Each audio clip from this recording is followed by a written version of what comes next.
श्रीराम साधक हो.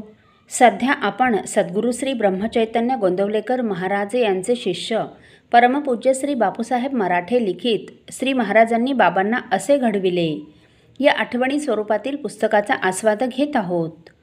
तसेच रविवारी श्री महाराजांच्या काही भक्तांचे अनुभव ऐकत आहोत.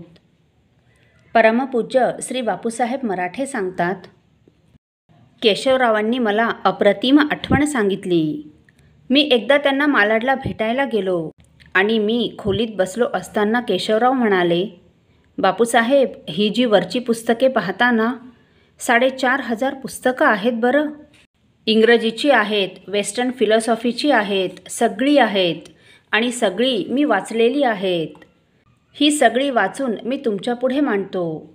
पुढे त्यांनी मला अप्रतिम बोध केला, प्रेमाने बोध केला की ही सगळी वाचून गुरूंच्या प्रेमाखातर आणि गुरूंनी मला थोडीशी चुणूक दाखवून मी नामावर आलेलो आहे.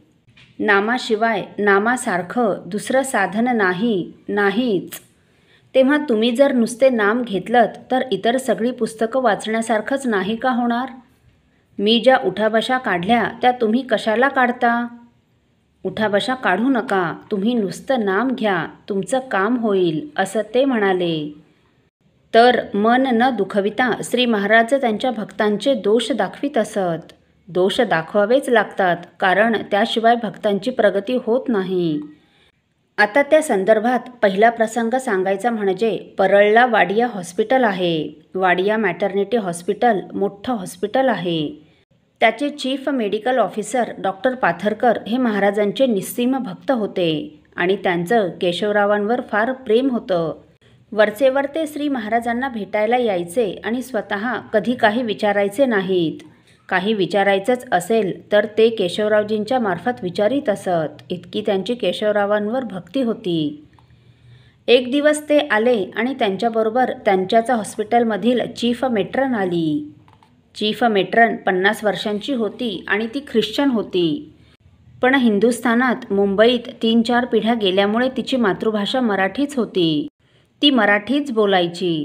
पाथरकर साहेब, केशवराव आणि चीफ मेट्रन श्री महाराजांना भेटले आणि मग चीफ मेट्रनची केशवरावजींच्या मार्फत ओळख करून देण्यात आली.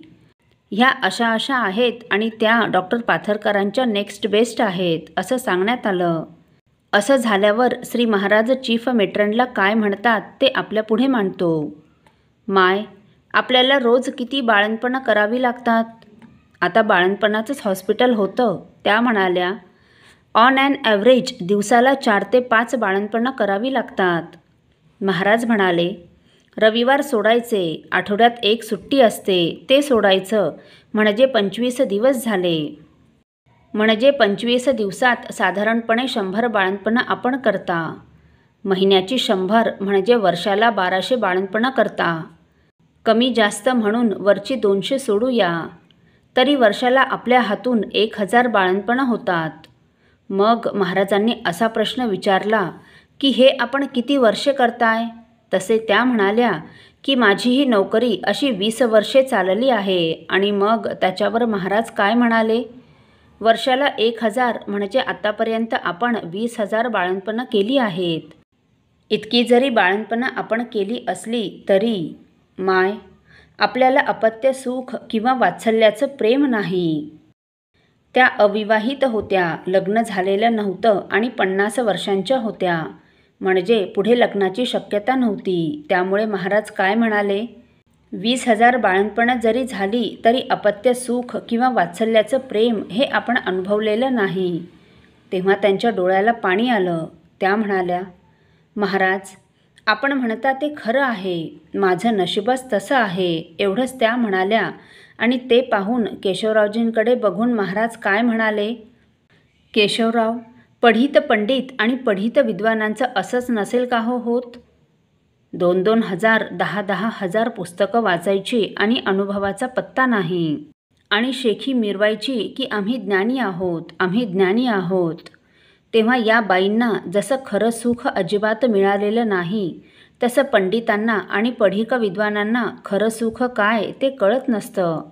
तेव्हा पढिक विद्वानांनी आपल्या विद्वत्तेची शेखी न मिरवता भगवंताच्या नामाला चिकटून भगवंत कधी भेटेल याची पराकाष्ठा करणं हा पुरुषार्थ आहे. बाकी हे करण्यात अर्थ नाही.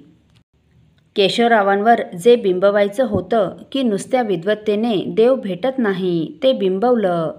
चीफ मेट्रनकडे बघून महाराज काय म्हणाले, माय, वाईट वाटून घ्यायचं कारण नाही. आपल्याला येशू ख्रिस्त आहे ना. मेट्रनचा धर्म ख्रिश्चन होता. येशू ख्रिस्त संत होते. त्यांची आठवण ठेवावी आणि त्या आकाशातल्या बापाचं प्रेम लावून घ्यावं.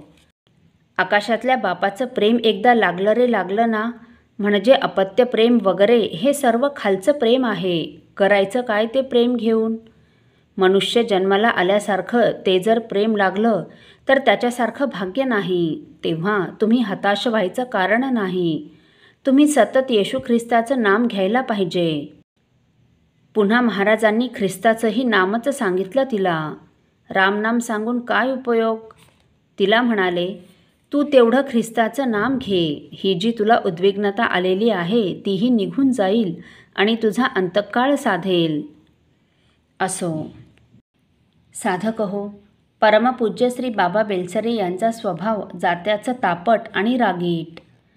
हा त्यांचा स्वभाव आहे हे एकदा महाराजांनी त्यांना खुबीने दाखवलं.